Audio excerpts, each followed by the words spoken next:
Good afternoon, everybody. So today I wanted to talk to you about, I wanted to get more in depth about where the narcissist origin comes from. Okay, so in Genesis 1:1, God created the heavens and the earth. In 1:1, when he created the heavens and the earth, that's when he created all the angelic hosts. This is kind of known as the gap theory or the pre-Adamic era. And then in 1:2, it says the earth was without form or void and there was darkness over the face of the deep of the waters. Things got very chaotic because it looks like in 1:1, everything was made in its perfection, and the angelic hosts were created. And at some point in time, there was the rebellion.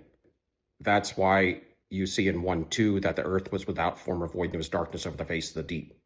And if you go into Jeremiah, you'll find that there was a flood in Jeremiah spoken of, and it's called Jeremiah's flood. Jeremiah's flood was how God destroyed the first earth between Genesis 1:1 and 1:2. That's why it says that the earth in Genesis 1:2 was without form or void, and there was darkness over the face of the deep of the waters. The modern day church will never teach you this kind of stuff because they are all corrupted for the most part. And it says in the last days that even the very elect in Christ would be deceived. What the modern day church might tell you is that was God starting to the creation of the earth, but that's not true. And that the earth is a new earth, and that's not true either. Sidetracks a lot of people in the secular world that grow up and they say, well, they have doubts of God because things go back millions of years. Okay, now we all know that that's been a fake construct as well, evolution and all of that, the Big Bang. Most of us don't believe that. But let's get back into the text. So when God creates everything, he creates everything out of order. So when he created the heavens and the earth in 1:1, he created the angels, angelic hosts as well. And everything was fine. It could have been billions and trillions of years. We don't know. But you'll find in 1:2 that the earth was without form or void, and there was darkness over the face of the deep. That's chaotic. God does not create from chaos to order. And that's what the modern day church would be telling you. In 1:2, there was the war in heaven where Satan fell on a third of the angels, the angelic hosts. But like I said, millions or trillions of years could have happened between Genesis 1:1 and 1:2, where everything was in unison in its rightful order, where Lucifer was with the angelic hosts and he hadn't fallen yet. What happened is the war took place, and it talks about the darkness being over the face of the deep of the water. So what happened was everything was in order. It became chaotic, and it became chaotic in 1:2 when Satan and the fallen host rebelled, the third. This is the darkness is to represent sin. Sin entered and war occurred. The fall of the angelic host, they got beat down and destroyed. And God destroyed the earth as well with a flood, the first flood, Jeremiah's flood, because it also speaks in there about, it's either in there or in Job where it talks about that they used to all praise the Lord in one accord at some point in time, the pre-Adamic era. And I believe what happened was when it says that darkness was over the face of the deep of the waters, I believe that maybe God locked the fallen hosts in the water until he remodeled the earth. And that's why I also believe that he put the firmament up. We are under a glass firmament. It's called the rakia in Hebrew, which is rock. It's unbreakable. And the modern day church will tell you that the flood of Noah knocked down this water canopy. It didn't. They're adding to the text to some degree. I mean, what it says in the Bible is that God opened the windows to heaven and ended up pouring more water in. So you're basically in a snow globe. You're on a flat earth in a snow globe. And a lot of things that you've been taught have been lies and hoaxes. But what you have ruling this earth, so when he built the firmament, I believe, to lock the hosts in here with us, because they rule over us for a time. There's water above the glass dome, and that's why the sky is blue. And we can't go to space. You'll see that all of what NASA shows you is going to be CGI'd. Every bit of it. They own the most helium is owned by NASA, and everything is pretty much land-based. There are some satellites, but you should see how they lift off these satellites. They'll tie them to these balloons that are the size of football fields and put helium in them. And they'll send them out at the Antarctic coast or in the middle of the ocean using via the Navy because they don't want you to know about it. And then they have to retrieve them when they fall. But you'll find that everything is spinning around us. We are fixed, like the Bible says, and it says we are the circle of the earth. It's a flat circle. It's not a ball. In Hebrew, it would have said a ball, or in Aramaic, and it didn't. It's flat. The earth is flat. There is no curvature. There's hills, and there's mountains, and there's valleys, but there is no curvature. It talks about the earth being on pillars, and it talks about that you'll find everything's revolving around us. Just the simple fact that the North Star Polaris never budges from the center of the North Pole. So what science will tell you is we're flying 66,600 miles an hour, the mark of the beast, right? And we're always flying at the sun. And that's because Satan is called the sun god.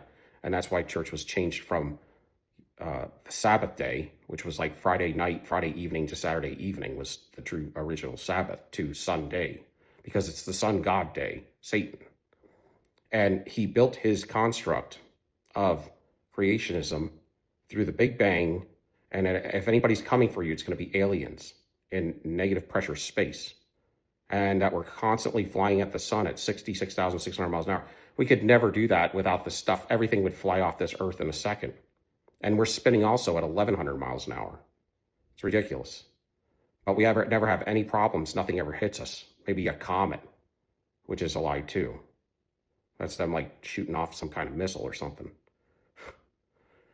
And so we're being ruled over by fallen angels. But where did demons came from? Where in Genesis 6, 4 through 6, it talks about that the sons of God went into the daughters of men. And then you had these great big Nephilim, the giants of old, the men of renown, the men of old. They were hybrids, y'all. They were an abomination. It said they always and only thought evil in their hearts always. And they were the size of cedar trees. And even pre-flood Noah's Ark, they were even possibly larger than that. Because post-flood, they were the size of cedar trees. And that's where they called them the Titans, the Titanic ones. They were huge. And so the demons are not fallen angels. That's what they tell you in the modern day church. And they're not. Demons are the disembodied spirits of the giants of old, the copulations from fallen angels mixing with human women. We are sons and daughters of men. That's our label. And a son of God is several things.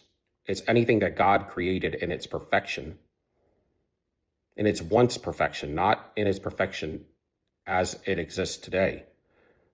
So a son of God would be considered an angelic host, a holy angel. A fallen angel is still considered or called a son of God.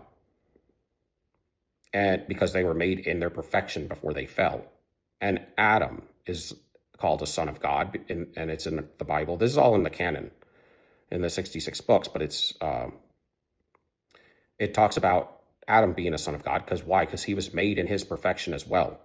And then it talks about Christ, Jesus, that he is a son of God, but he is everything. So you got to understand, Jesus is a son of God. He is a son of man because he walked as a man, a human man, to walk out our experience and show us how we're supposed to live in its perfection, that if he could do it, we could do it. He's also the son of God.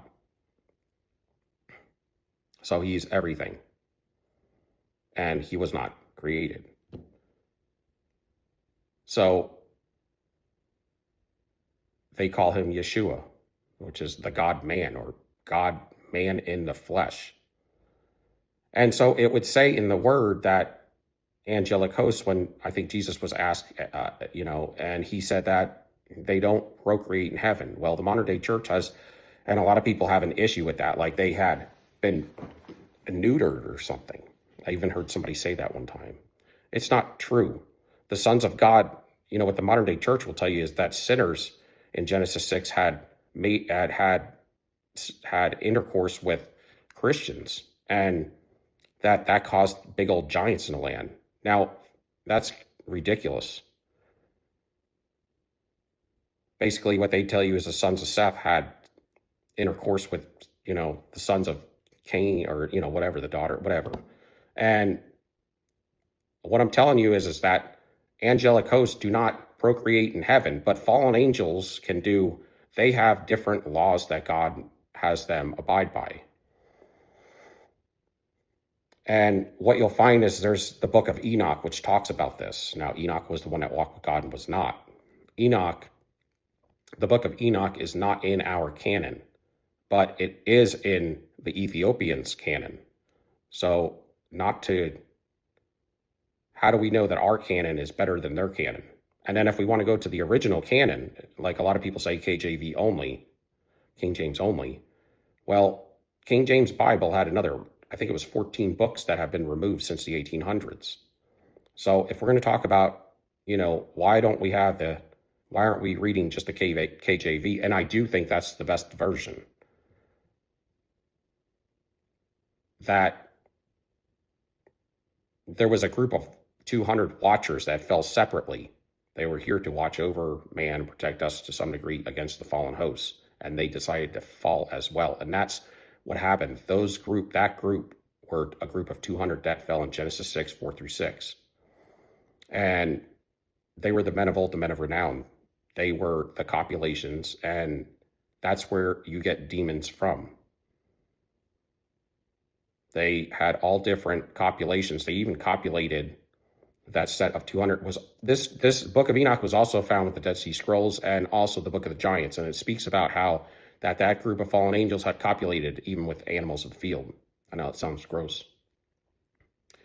And that's where, if there were ever dinosaurs, especially the meat-eating ones, like we know God created that huge dinosaur with the long tail, the size of a cedar tree that's spoken of in Job. But that also, if you look at that dinosaur, it's going to show that it had human-like eyes, and it was very peaceful, and it was grass-eating. But outside of some of those grass-eating dinosaurs, what you'll find is that they all have reptilian eyes and reptilian attributes. That's because the fallen angels that copulated with the beasts of the field and with the human women were all serpent angels. They were seraphim angels. They were of the group of the seraphim angels, the watchers were. That's why you'll see stuff that when people are demonically possessed or whatever, you hear these reptilian shapeshifters, it's true. And they have some attributes of their fallen fathers, the fallen angels. Now, when it talks in the Bible, in the New Testament, in Peter and in Jude, is where it talks about fallen angels being locked in chains until the time of their final judgment. The modern day church will tell you that first, fallen angels are the same as demons and that fallen angels are locked in chains. That is not true either. Fallen angels that are locked in chains are always spoken of as the ones that were from the time of Noah's Ark, both in Jude and in Peter. They're talking about the set of the 200 that disobeyed God to another level. So I want you to understand this, because when you're talking about the narcissist, you're talking about somebody that's gotten possessed by these types of spirits, that they only thought evil continuously in their hearts.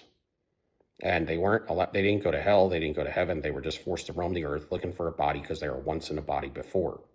So they are, if you were look at the hierarchy of fallen angels and demons and stuff, demons would be the lower level. And that's why I do believe that you find that the narcissist is somebody that let these things in, and they got to a point where they were reprobate, which is spoken in the word, where they gave up so much of themselves to these things that they couldn't come back. Because, see, demons are fallen angels' copulations, so they were once in a body, and they require a body to do the damage to humans as they can, through our physical realm. The fallen angel can operate to where they could just appear as a human. That's how it happened in the Bible. And it would always be a man. So if it happened always as a man in the Bible, then a holy angel would always come to you as a man, because we have to follow the narrative of the Bible. Now, a fallen angel can show up as anything else, because God has a different set of rules. They're disobedient. But I often wonder if we are locked in here with these fallen angels, and God may have made them. Now, we don't believe in reincarnation for humanity, but he may have put them in a state of reincarnation to just come back over and over. But they arise to what we call the Illuminati or whatever, the ones that rule over us in human form. the powers and thrones that we see, because it seems as if the people that rule over us, their agenda is to where they don't care about death. It's almost like they're coming back to continue this regime. And I think what you find is the narcissists that have given themselves up to the demonic hosts, those are the ones that are the foot soldiers. They put out the lights of regular humanity, and then the fallen angels that are born into humanity over and over, possibly, it's my theory, that they are the ones that rule the hierarchy, the Fortune 500s and all of the countries of the world. And it talks about this a little bit, I think, in Deuteronomy, about how they had dispersed their powers amongst the sons of God, again, which would be the fallen angels. And what you'll find is that when you wake up to narcissism, that they all kind of run on tracks. They all are like a hive mind. They run in wolf packs. And that you never get any information out of them. It's almost like you don't even know where they came from. That they're unable to peep game, pretty much. And that would be how a hive mind would work, but they also work from out of chaos is their order. And we know that when we've been with them for a period of time. They rule out of chaos. And that's why God had to send all of the animals to Noah, because everything was corrupted. They had corrupted all flesh, all different copulations of different types of humans mixed with animals and things like that. And it was to a point to where Satan was trying to get everything corrupted so that Christ couldn't come back. See, if there was no way somebody in their genetics perfect to birth Christ, then he wouldn't have been able to come back. So I believe that's what the enemy's plan originally was. And if there was ever meeting dinosaurs, that like a fallen angel, they were able to shapeshift. So we don't know if they were able to interject their seed by shapeshifting into the different types of animals and things. We know they could shapeshift into a human because that's what they did in the Bible. But in their raw form, those were seraphim angels. Now those 200 are locked in chains, but the rest are not. And so God had to send them the clean animals, or the animals that were not damaged, the insects, animals, everything, so that he could flood the earth out. And like I said, the firmament was never knocked down. But with Satan being the prince and power of the air of this world, the news, the media, the music, all of your social media, all of your medias, that's what we're dealing with today. And then you get to the point where they're trying to genetically manipulate humans again with computers. Like, I think they call it transhumanism, and chimera types, where they try to mix animals with humanity. That seems to a point where God would damn those souls, you see, to be demonic at that point. This is, in short, kind of what you're dealing with. When it speaks on clones and human cloning, we don't know if that could have been being done for years and years. There's a lot of speculation that that's been going on for a long time. Now, if they had human cloning going on, then I don't believe, and most people that understand this type of stuff don't believe, that God would put a righteous or an opportunity for a clean soul to be placed into a clone. So it would be almost like an empty robot or an empty host for a demon to just possess and take over. So you could have clones going about the earth as well. But I think this is where you're hearing about, the wheat and the tares. The tares they grew up together.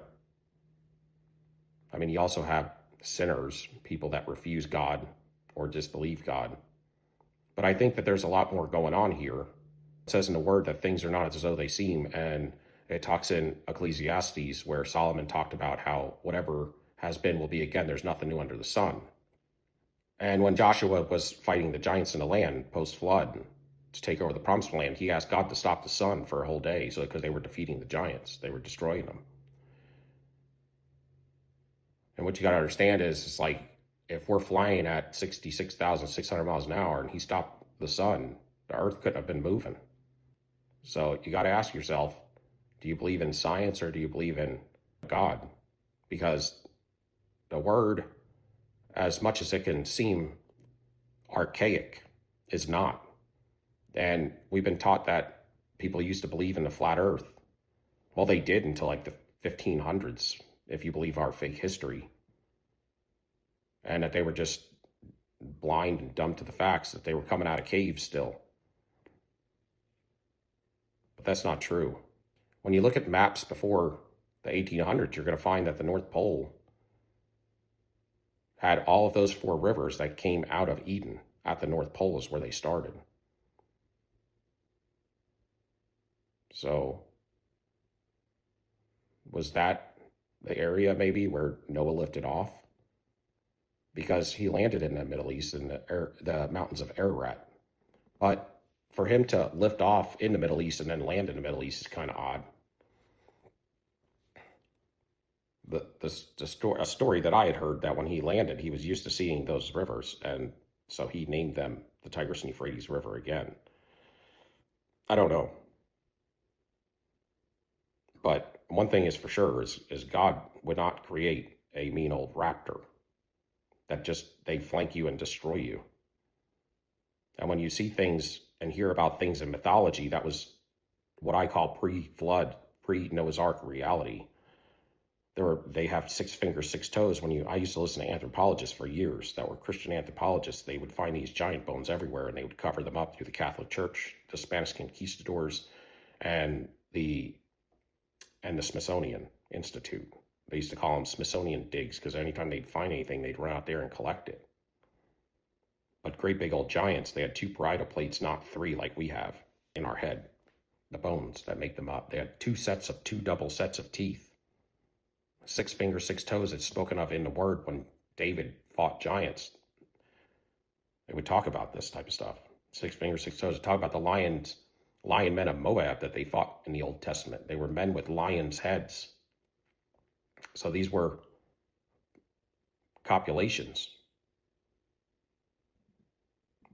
And then you have different types of demons too. You have demons that are human mixture with fallen angel, and then you have demons that were fallen angel mixed with animal, which is chimeric.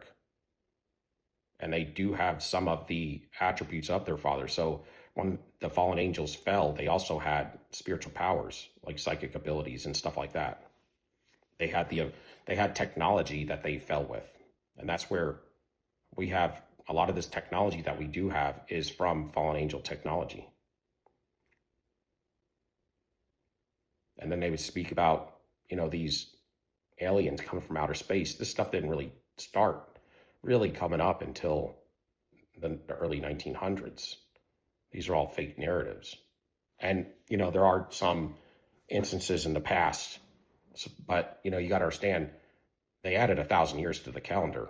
And I believe that we are a post-millennial kingdom. You'll see this Greco-Roman Gothic cathedral, mosques, and castles that we can't build today, and they're glorious.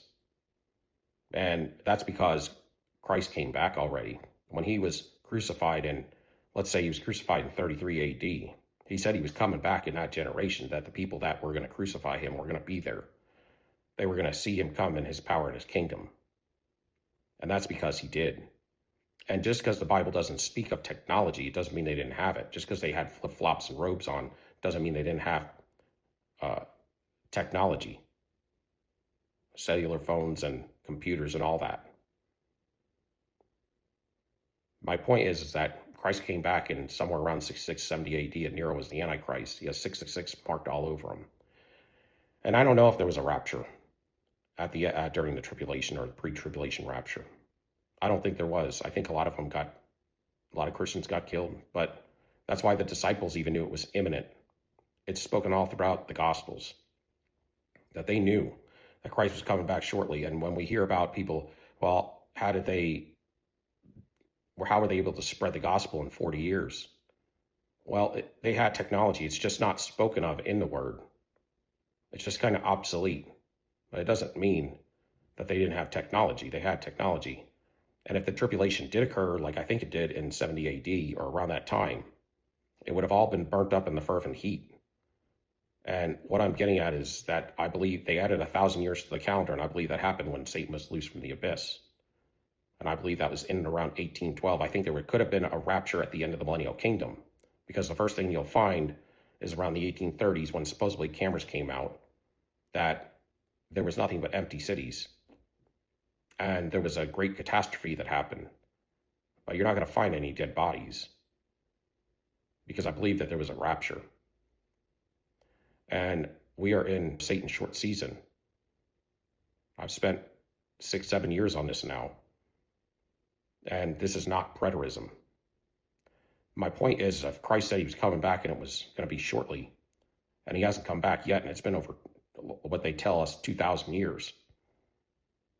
The modern day church will like to tell you that he didn't know any better, or because he was, or, only God the Father knew the day or the hour. Yes, but he was talking to humanity, and he knew the era of which he was coming back.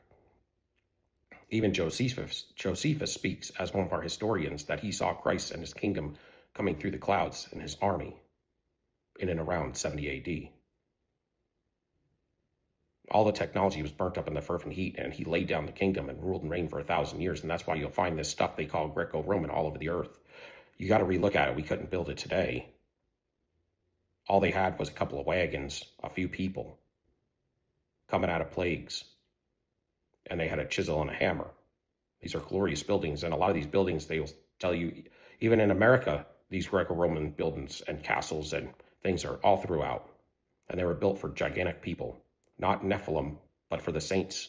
They came back in their glorified bodies, and they were bigger and larger than us to rule and reign and to live for 1,000 years. 1,000 years plus. They were more gigantic. And what you will find in history is beautiful paintings of these more gigantic people with smaller versions like us.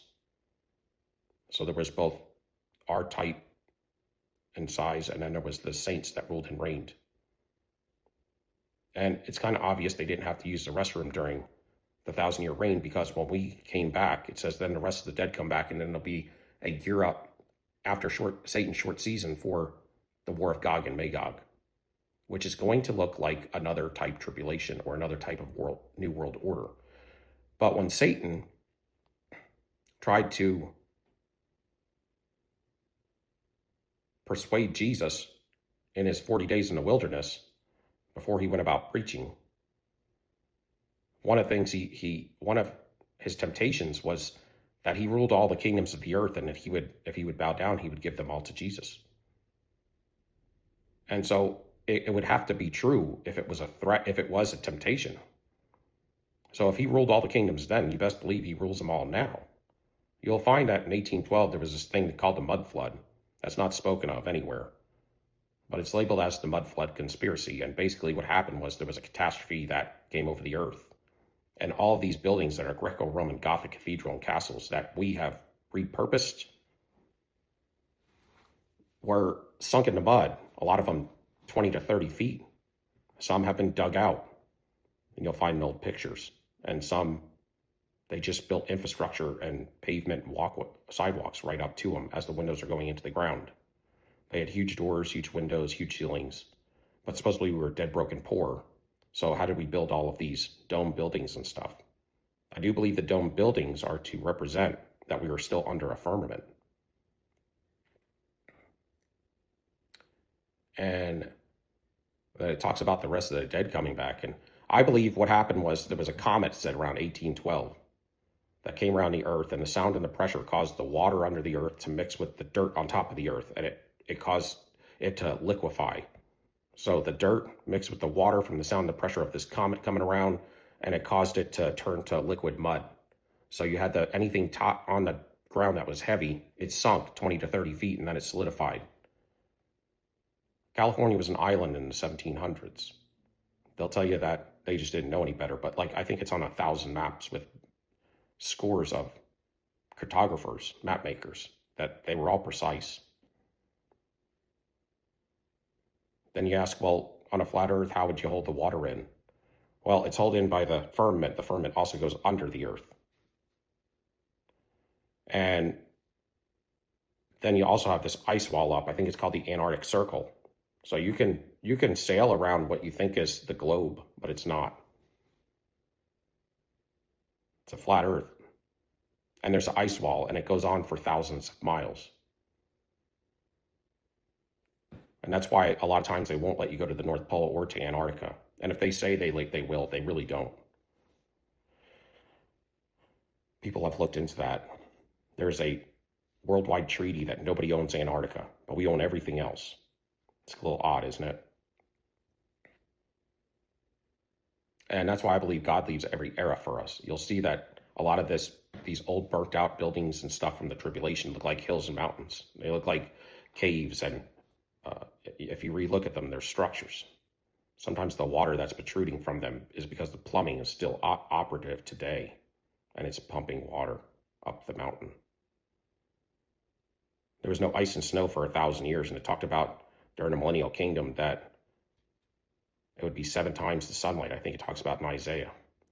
These dome buildings, they had technology on them called Antiquitech with antennas. They took them down, made them flagpoles in the 1800s. And when we started to repopulate these major cities in every country of the world, all of a sudden there was a great stink, because it's obvious that during the millennial kingdom that the saints didn't have to use the restroom. But there's a huge disconnect, because we build junk today. Fake wood, fake everything. We have styrofoam ceilings and plastic siding on the houses. But when you look at this old stuff, it almost looked like it's gridded up and it was all connected and you just turn on. We don't even know if cathedrals were churches. They could have been something else. Organs, and these organs they used were technology during the millennial kingdom, but you'll see that they're demolishing this stuff, carpet bombing all these places and trying to get rid of it, because it's made for giants. A lot of times they would build doors on to second floor windows and stuff because they couldn't dig them out. But the population of people were coming back. The first generation in the 1800s is called the lost generation. It's God telling you the truth and the lie. It said that he would change time and times. I believe that when Satan was let out of the abyss, he was the comet that flew over the earth. And when he did, that caused liquefaction. It caused it to make everything sink. It caused mountains to roll down mud. And that's what connected California from an island to the mainland. It caused volcanoes and earthquakes that occurred. In 1812 is when ice started to form again on the earth.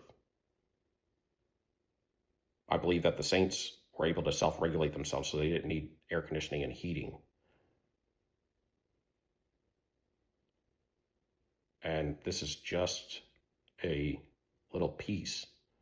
This is when Satan added 1,000 years to the calendar. There was an I and a J that stood for Christ in Latin and Greek. For Anno Domini, the year our Lord took over. The year of our Lord. And what you're seeing out here is the remnants of this kingdom.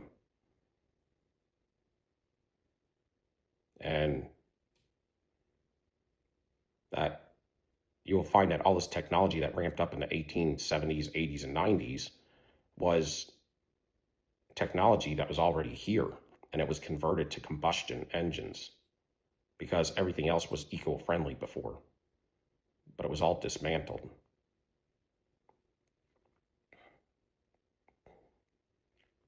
I don't know that anybody that's walked the earth ever knew what era they were in. They were probably deceived by the enemy ever since day one. God has to give him options. That's why when he calls it the circle of the earth, a lot of people believe it's a ball. It's not. But that's some food for thought.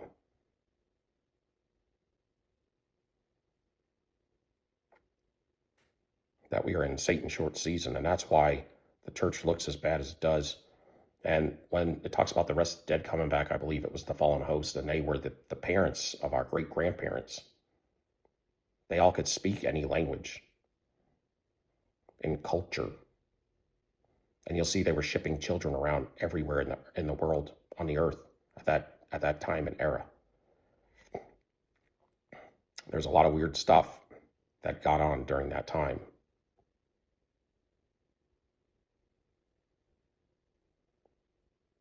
And if it was going to be just a short time that Christ was going to come back, then how do you explain what has happened? It's been 2,000 plus years, and you still have people that are trying to be prophetic, telling you that it's coming any day.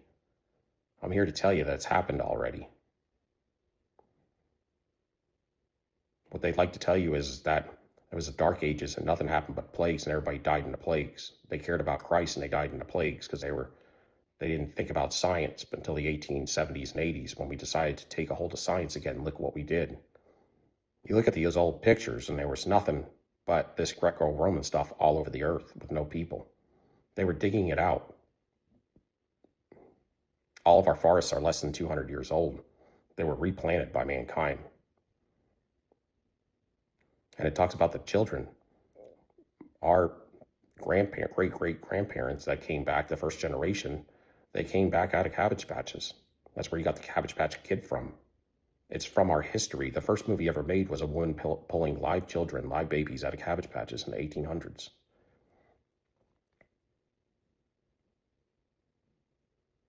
But I had a channel, Revelation End 505, if you want to get more information on this. And I grew up, just like y'all, with a Catholic type background as a young child and then evangelical as I got older. And when you start reassessing everything and look at the word, things are not as though they seem, and they're not even operating in a church today the way they should.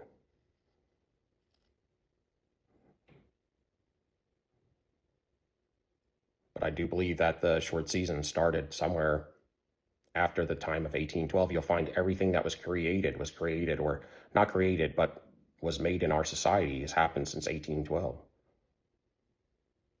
I mean, national sports, everything, all of our technology, it all just ramped up. And we were just cavemen before.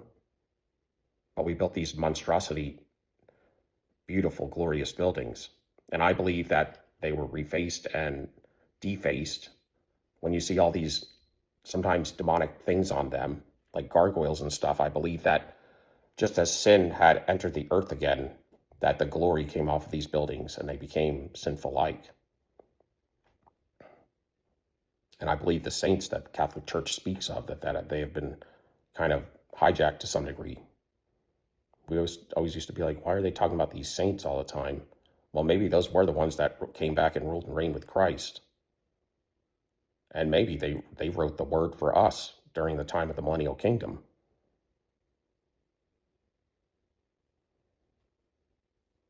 Anyway, gotta go. Love y'all. Peace.